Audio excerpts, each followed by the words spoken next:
इथे मी 2 मीडियम साईजचे कांदे घेतलेले आहेत. एक मीडियम साईजचा बटाटा कापून घेतलेला आहे, तोही सुद्धा मी कांद्यासारखा चिरून घेतलेला आहे. अर्धी वाटी कोथिंबीर घेतलेली आहे, कोथिंबीर जरा जास्त घालायची आहे. 10 पानं मी कढीपत्त्याची बारीक चिरून घेतलेली आहेत आणि 6 हिरव्या मिरच्या घेतलेल्या आहेत. ह्या लवंगी मिरच्या आहेत. तुम्हाला जर आवडत असेल तर तुम्ही जास्त पण घालू शकता. मी इथे मसाले घेतलेले आहेत. 1 चमचा मी धने जाडसर कुटून घेतलेले आहे. 1 चमचा बडीशेप जाडसर कुटून घेतलेले आहे. अर्धा टीस्पून ओवा घेतलेला आहे. अर्धा टीस्पून मी जिरे घेतलेले आहे. पाव टीस्पून हळद घेतलेली आहे आणि अर्धा टीस्पून मीठ घेतलेलं आहे. इथे 1 वाटी मी बेसन पीठ घेतलेलं आहे. मला कुरकुरीतपणा येण्यासाठी इथे मी 1 चमचा तांदळाचं पीठ घेत आहे. पिठामध्ये आता थोडंसं पाणी घालून मी ते मिक्स करून घेत आहे. पीठ भिजवण्यासाठी लागेल तसं पाणी घालायचं आहे. आधीच जास्त पाणी घालायचं नाहीये आणि हे पीठ आता चांगलं फेटून घ्यायचं आहे.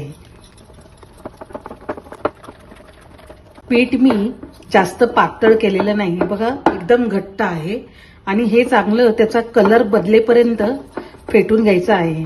जेव्हा फेटतो ना तेव्हा त्याचा रंग सफेद होतो, त्याच्यामुळे हे पीठ हलकं होतं आणि भजी पण आपले सॉफ्ट आणि चांगले होतात. जेव्हा पण तुम्ही कधी भजी कराल त्यावेळेला पीठ असं आधी फेटून घ्या. पीठ फेटल्यानंतर याचा कलर बघा थोडासा चेंज झालेला आहे. पीठ चांगलं फेटलं गेलं की नाही हे कसं ओळखायचं? एका वाटीत मी पाणी घेतलेलं आहे, ह्याच्यातलं पीठ मी याच्यात टाकत आहे. बघा हे पाण्यावर तरंगलं जातंय पीठ, याचा अर्थ पीठ चांगलं फेटलं गेलेलं आहे आणि ह्याचे भजी सुद्धा खुसखुशीत आणि एकदम सॉफ्ट होतात. तुम्ही सुद्धा अशा प्रकारे पीठ फेटूनच मग भजी करा. तेल सुद्धा जास्त खेचलं जात नाहीये आणि खायला सुद्धा खुसखुशीत भजी होतात. या पिठामध्ये कांदा, हिरवी मिरची, बटाटे, कढीपत्ता आणि कोथिंबीर आणि हे सर्व मसाले घालत आहे. धने, बडीशेप,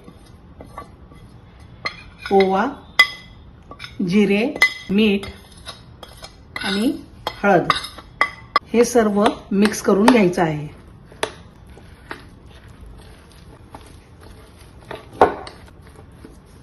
चिमूटभर सोडा टाकत आहे. सोडा जास्त टाकायचा नाही कारण आपण पीठ सुद्धा जास्त फेटलेलं आहे, त्यामुळे भजी खूप हलके होतात आणि सोडा जर जास्त पडला तर भजीमध्ये खूप तेल राहतं, म्हणून सोडा थोडासा कमीच टाकला आहे मी आणि याच्यावर थोडंसं मी पाणी सोडत आहे.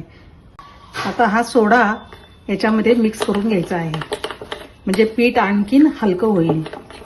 पीठ भिजवताना मी जास्त पाणी टाकलेलं नव्हतं, पण कांदा वगैरे बटाटा हे टाकल्यामुळे याच्या पाण्यामुळे पीठ पण बघा ओलसर झालेलं आहे. म्हणून जेव्हा आपण स्टार्टिंगला पीठ भिजवतो त्याला कमीच पाणी टाकायचं आहे आणि पीठ सुद्धा बघा किती खूप हलकं झालेलं आहे. तेल मी गरम करायला ठेवलेलं आहे. आता याच्यामध्ये मी हे भजी सोडत आहे. तेल आपल्याला जास्त पण गरम नको आहे, अगदी मध्यम आचेवर हे करायचे आहेत.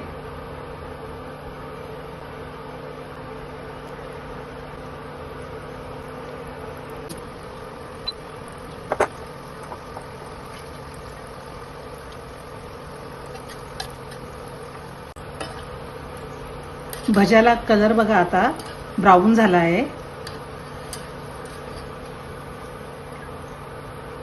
भजी मी आता ह्या जाळीच्या ट्रे मध्ये काढत आहे.